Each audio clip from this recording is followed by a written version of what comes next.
आप एक बात बताइए, आपने कहां यह देख लिया, कहां सुन लिया कि किसी ने हाथ जोड़ के आया और फौज ने गोली मार दी? ऐसा कभी नहीं हुआ है। और फौज बहुत ज्यादा आपके लिए वहां प्रोटेक्शन के लिए, उनको शौक नहीं है अपना घर बार छोड़कर, और वहां 33,000 से ज्यादा लोग अस्पतालों में डले, किसी को शौक नहीं है। मुद्दा क्या है वो समझना पड़ेगा, आपको सॉल्यूशन निकालना पड़ेगा। यूथ जो वहां बैठा है, यार पत्थर छोड़ो, उपयोग होना बंद करो। आपका उपयोग किया जा रहा है, ये बात क्लियर रखना, क्योंकि आप मरते हो। जो आपके लिए बात कर रहे हैं उनने अपने बच्चों को हार्वर्ड यूनिवर्सिटी और बड़ी बड़ी यूनिवर्सिटी में भेजा गया है। आपके बिहाफ में कोई बात नहीं करता। मरने के बाद 2 चैनल में 2 बातें आ जाती हैं और 4 पढ़े लिखे लोग बैठकर चैनल में आपके बिहाफ में बात करते हैं। No no no my god, that's wrong things are happening in Kashmir and we should take some action. एक मिनट, हाथ में शराब का ग्लास लेकर आपके बिहाफ में क्या बात करेंगे ये लोग? बड़ी बड़ी पार्टीज में बात होती है, 4 दिन मुद्दा खत्म। एक्चुअल सॉल्यूशन क्या है, जो मेरे हिसाब से, मेरी समझदारी जो है या जो मैं समझ पाया हूं दोस्त, 52 साल की रिसर्च करके और 52 साल के इतिहास पर बात कर रहा हूं। एक्चुअल मुद्दा बड़ा हो चुका है। Now we will have to work on the solution, because the problem is everybody talks about the problem, है ना? बड़ी बड़ी अंग्रेजी में बोल देंगे कि ये समस्या है, वो समस्या है। सॉल्यूशन क्या है, इस पर कोई बात नहीं करता। यूथ को समझना पड़ेगा। मैंने जिन लोगों से कश्मीर में बात की है, जिन लोगों से मिला हूं और जब मैं रहा हूं, मुझे पता है ये चीज। पुराने लोग ये कहते हैं कि हमारे बाप दादाओं ने हिंदुस्तान जिंदाबाद कहा है, उनको कोई तकलीफ नहीं है, उनने मादरे वतन कहा है, क्योंकि वो हिंदुस्तान को खुद अपना देश मानते हैं। युवाओं को यह समझना पड़ेगा, तुम्हारा यूज मत होने दो, तुम्हें यूज किया जा रहा है। तुम्हारे हाथ में चंद पैसे दिए जाते हैं, चंद पत्थर तुम्हें भड़काया जा रहा है कौम के नाम पर, तुम्हें मजहब के नाम पर। मगर याद रखो, जब रोटी ही नहीं मिलेगी तो क्या करोगे यार? कल को अगर ये हो गया कि फौज भी वहां से चलेगी, आप सोचिए, आप अपना निर्णय लीजिए कि आपको क्या करना है। आप यूथ हैं, आपको इतना समझदारी है, दूसरे को अपना दिमाग उपयोग मत करने दो।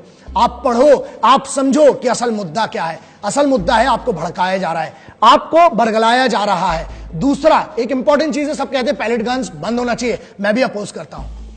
फौज पैलेट गन्स यूज करती है, लोगों को चोट हो रही है, यस, लेकिन पैलेट गन्स बंद करना चाहिए। उसकी जगह ना, करेक्ट, 7.62 बहुत है, बहुत सारी राइफल्स हैं, सीधे ठोको। उसका कारण है, एक मिनट, सामने से बॉस, ये रूल है, द बैटल ऑफ सर्वाइवल। अगर आप उनकी तरफ से ह्यूमन राइट्स खड़ा हो जाता है, बहुत सारे ऐसे कमीशंस हैं, मैं किसी के अगेंस्ट नहीं बोलता हूं, लेकिन बात तो सही है ना।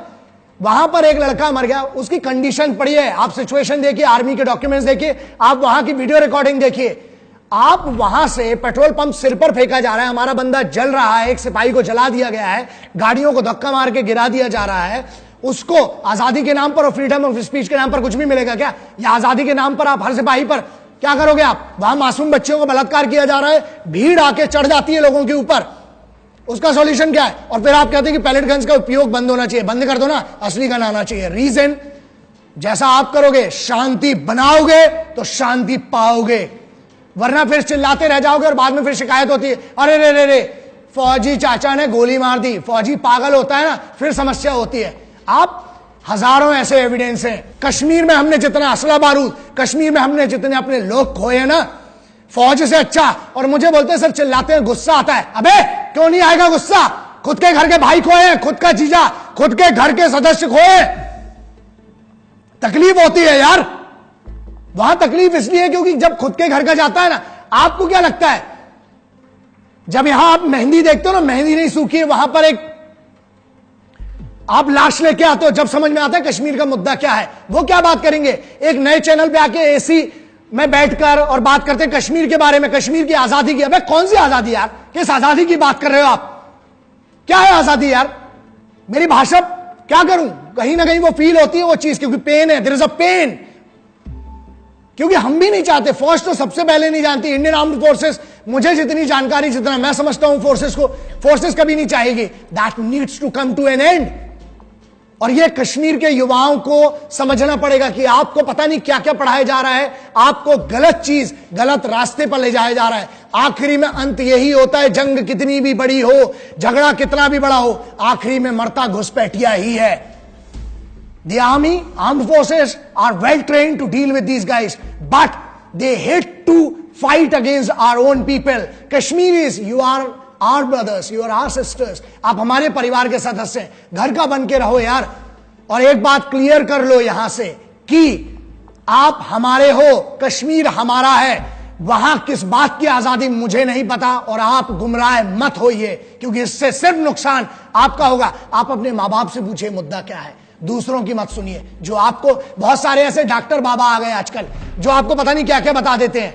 भाई अपनी बुद्धि, आप इंटेलिजेंट हो, जरा पढ़ो, क्योंकि जब 10 दिन इंटरनेट बंद होता है, जब 10 दिन फोन लाइन बंद होती है, जब कर्फ्यू लगा होता है, आपकी कॉलेज की एजुकेशन बर्बाद हो रही है, आपकी रोजी रोटी पर फर्क पड़ रहा है। जो एसी में बैठकर भाषण दे रहे हो, चैनलों पर बैठकर आपके बारे में बात कर रहे हैं, उनको कोई फर्क नहीं पड़ने वाला। ज्ञान से आप अज्ञान को मिटा सकते हैं। when you read something, when you have the right information, it enlightens you, it gives you an edge। ये आपको समझदारी पैदा करेगी। आपको अगर पूछना है तो अपने वालिदा से पूछे, आप किसी के हिसाब से मत जाइए जो लोग आपको गलत इंफॉर्मेशन दे रहे हैं। अगर चलिए फॉर एग्जांपल बड़ा कंफ्यूजन है, कुरान शरीफ की बात करते हैं ना, अगर कुरान शरीफ की बात करते हैं तो कुरान शरीफ के चैप्टर 5 सूरह अल-माइदा में लिखा हुआ है, ये सूरह माइदा में लिखा हुआ है 32 वर्जे में कि एक इंसान को मारना का मतलब है पूरी कायनात को मारना, और एक मासूम को बचाना मतलब पूरी कायनात को बचाना है। तो यार ये तो आप ही किधर, ये तो लिखा हुआ है ना धर्म में, तो इसको भी आप कैसे, इसके अगर आप इतना समझ लें, सिर्फ पूरा कुरान शरीफ पढ़ने का और समझने की भी जरूरत नहीं है, सिर्फ इतना समझ लें कि हुब्बुल वतनी मिनल ईमान, अपने वतन से मोहब्बत करना एक मुसल्लम ईमान या किसी भी इंसान का सबसे पहला धर्म है। अगर आप सिर्फ इतना कर देंगे ना तो यही बहुत है।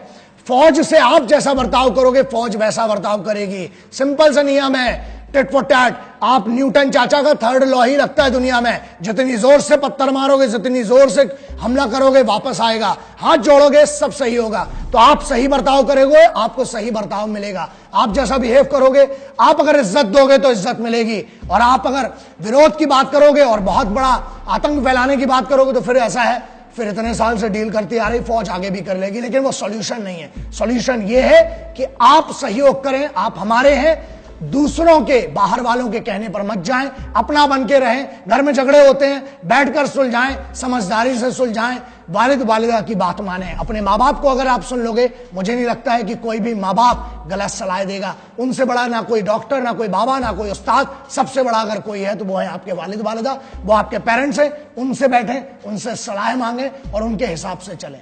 बहुत गुस्से में फौज के ऊपर हमला करते हो, बहुत गुस्से में जो वहां पर सेंट्रलाइज फोर्सेस है उन पर हमला करते हो, गुस्सा है ना, एक काम करो, घर के पीछे एक गड्ढा खोदो, वहां खुद पूरा गुस्सा निकल जाएगा। मेहनत करो, पसीना बहाओ, गुस्सा अपना जो निकालना है ना, एक काम करो, ट्रेनिंग करो, अपने आप को मजबूत बनाओ, लेकिन देश के लिए लड़ो, देश से मत लड़ो। ये बड़ी बात है। फिर से कहता हूं, जो हमेशा कहता है, ना हिंदुओं से ना मुसलमानों से इस मुल्क को तकलीफ है, गद्दार और बेईमानों से। यार गद्दार और बेईमान की कैटेगरी में मत आओ। देश से मत लड़ो, देश के सिपाहियों से मत लड़ो, देश के लिए लड़ो। जय हिंद, वंदे मातरम, इंकलाब जिंदाबाद, भारत माता की जय।